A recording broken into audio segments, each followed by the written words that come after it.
Welcome back to Easily Explained, where today we will be talking about ser versus estar.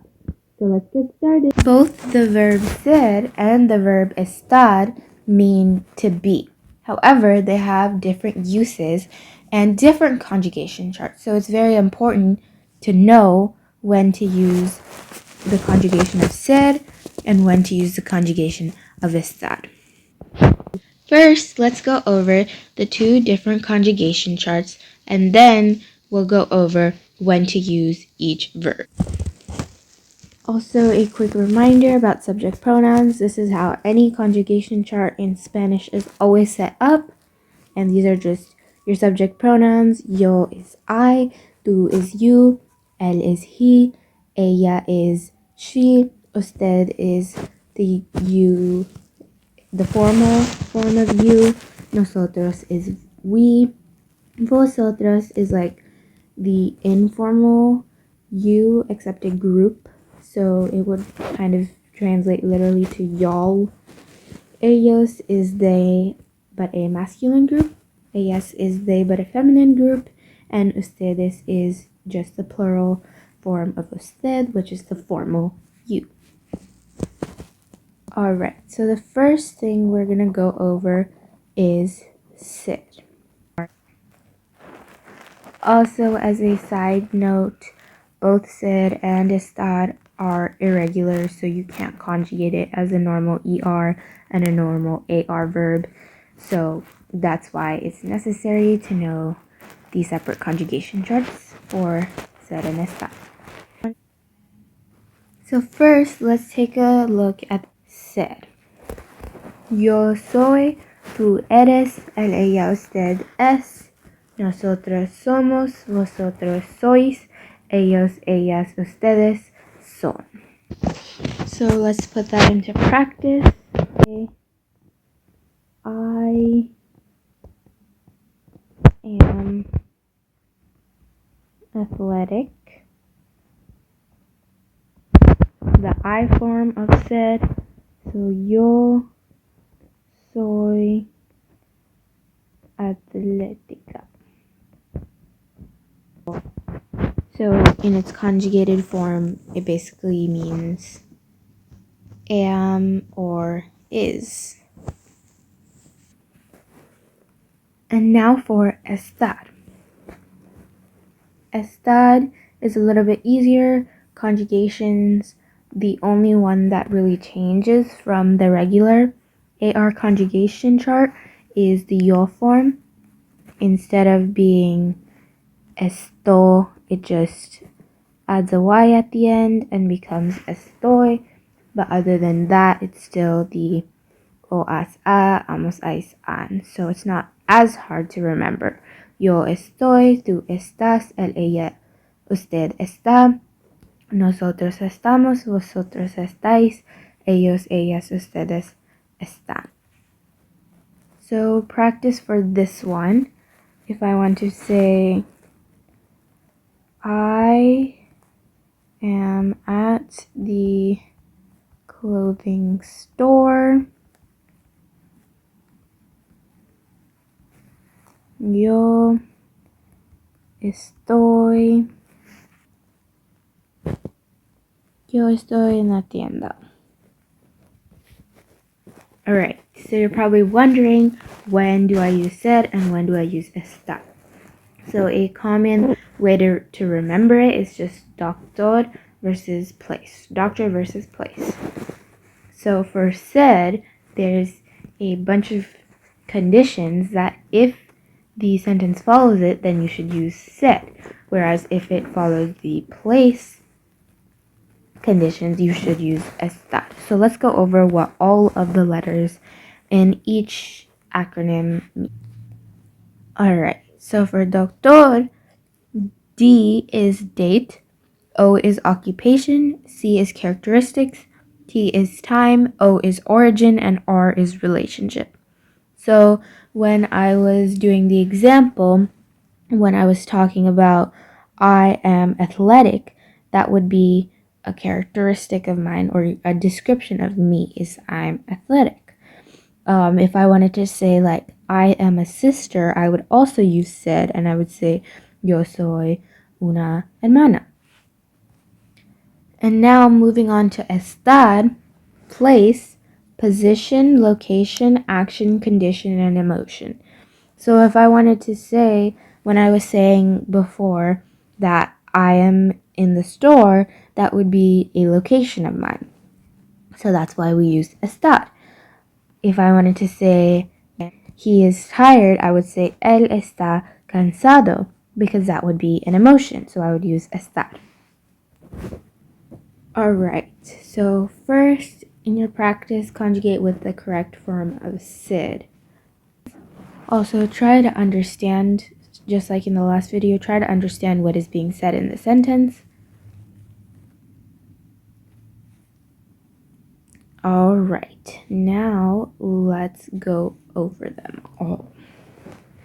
So we have tu blank cómico. So we are basically conjugating sed in the form of tu. Let me just write out the conjugation chart right here. We have soy, eres, es, somos, sois, son. Alright, now that should be pretty easy. Tu eres cómico. And cómico kind of sounds like comical. So this entire sentence just means you are funny. You are funny, tú eres cómico. So this is also a characteristic. So that's why we use ser. Número dos, el blank un buen amigo. Es is a correct form.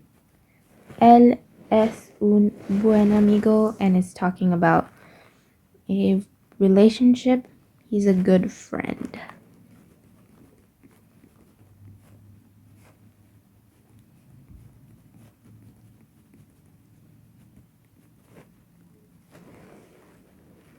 Alright, los estudiantes blank inteligentes. It's a group, so we're going to use son. This one should be pretty easy. Most of these are cognates. The students are intelligent. Alright, next one. Mis primos blank estudiosos. So again with the group, so we know it's son. Mis primos means my cousins are studious. Alright, now conjugate each with the correct form of estar. Alright, let's go over them all. Número uno, el blank es una escuela. So making the conjugation start. Estoy, estás, está, estamos, estáis, están. Okay, so the el form is está. Él está en una escuela. This means that he is in a school. And we're talking about location, which is why we use estar. El libro blank sobre la mesa.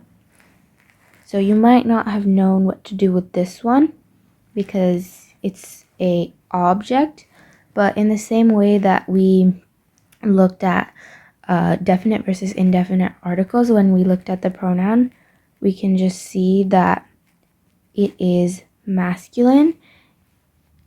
El libro, which is the book, is masculine and it's also singular.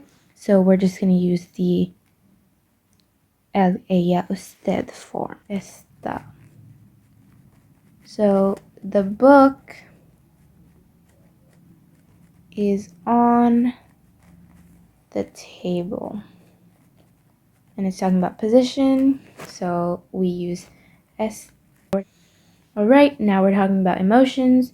Tú estás contento. You are content. You are happy. And lastly, we have yo blank triste, another emotion. Yo estoy triste. I am sad. Alright, so for the last bit of practice, decide whether to use ser or estar.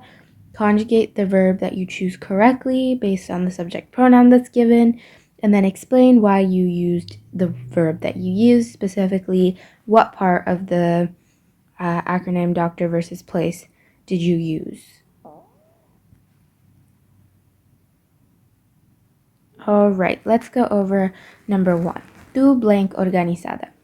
So organizada, you can probably tell, means organized, and that is talking about a description or a characteristic of you. So we're going to use ser, and then the correct form would be eres. You are organized, and the part that I used was characteristic.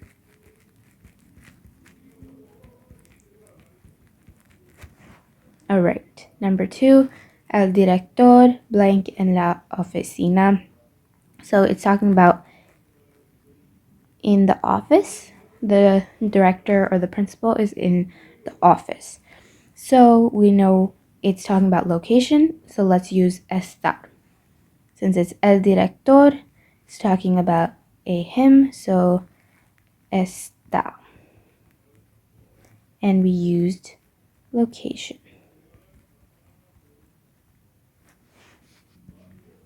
Okay, now we have yo blank una hermana y blank artística.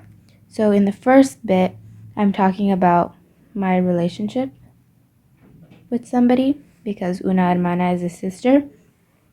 So yo soy una hermana y blank artística. I'm also talking about a description here with artistic. So soy. And here we used relationship. Here we use characteristic.